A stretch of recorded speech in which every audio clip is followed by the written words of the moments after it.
আসসালামু আলাইকুম গাইস। বাংলাদেশের শ্রীলঙ্কার সাথে হার নিয়ে ফেসবুকে কিছু জবরদস্ত লেখা পড়লাম। তার মধ্যে ভাবলাম এক দুটা লেখা আপনাদের সাথে শেয়ার করি। এর মধ্যে একজন লেখছে, ওনার নাম হচ্ছে আব্দুল্লাহ ইকরাম ভাই। উনি লেখছে বাংলাদেশের এই প্লেয়ারদের পারফরমেন্সের উপর ভিত্তি করে তাদেরকে জেলে দেওয়া উচিত।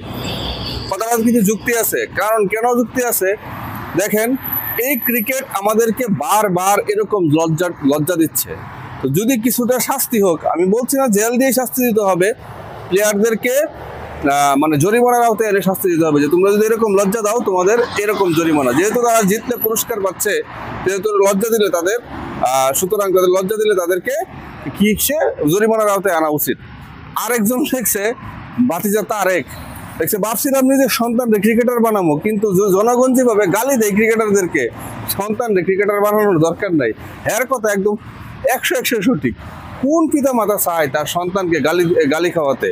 কিন্তু বাংলাদেশ ক্রিকেট দল যেইভাবে ভরাডুবি করতেছে এবং জনগণ যেভাবে তাদেরকে ভালো মন্দ বলতেছে, তাতে সে নিরুৎসাহিত হবেই। এরকম আর বাড়ার হুতায়, হোমন্দির হুতায়, এগুলার সবচেয়ে কমন গালি হয়েছে কৃষি প্রধান দেশে ক্রিকেটার লোকুন হালার ফুতে। এটা হচ্ছে সবচেয়ে কমন গালি, যেটা একদম ভরপুর ভরে গেছে। তবে যাই হোক, সমস্যার কিন্তু এটা না, সমস্যা হচ্ছে টপ অর্ডার বাংলাদেশের ভালো। টপ অর্ডার বাংলাদেশের ভালো, সমস্যা নাই যে প্রথম 3-4 জন আছে, কিন্তু সমস্যা হচ্ছে লিটন দাস এবং তৌহিদ হৃদয়ের মিডল অর্ডার পজিশন। তারা স্পিন বল খেলতে পারে না, এটা হচ্ছে সমস্যা। স্পিন বল একদম খেলতে পারে না।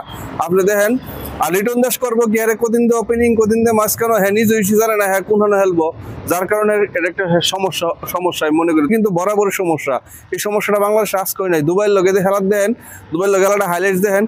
দুবাইয়ের একটা বাহাতি স্পিনার ছিল শুরু দেশ দেখে, এই প্লেয়ারটার নাম মনে নাই, হ্যার বলে বাংলাদেশ সেম বুকা বুকছে দুবাইয়ের সাথেও, একেবারে সেম ভাবে বুকছে দুবাইয়ের লগে স্পিন বলে কাজ করে ছিল বাংলাদেশকে। তাই সুতরাং এই যে স্পিন বলের যে বাংলাদেশের দুর্বলতা, এটা এখন মারাত্মক লেভেলের। মাহমুদুল্লাহর মুশফিক মিডল অর্ডারে নাই। মিডল অর্ডারে এখন হাল ধরার জন্য আপনার এই তৌহিদ হৃদয় আর লিটন দাস মনে হয় তাদেরকে 1-2টা ম্যাচ দেখা হবে, কিন্তু আমার মনে হচ্ছে না তারা টিকতে পারবে এই ধরনের টপ ক্লাস স্পিন বোলিং এর সামনে। আপনি ইন্ডিয়া, অস্ট্রেলিয়া, ইংল্যান্ড, তাদের দেশের প্লেয়ারগুলো দেখেন, তারা স্পিন বলের সামনে কিভাবে জিতে হয়। কিন্তু বাংলাদেশের স্পিন বলের দুর্বলতা একদম মারাত্মক লেভেলের বের হয়ে গেছে।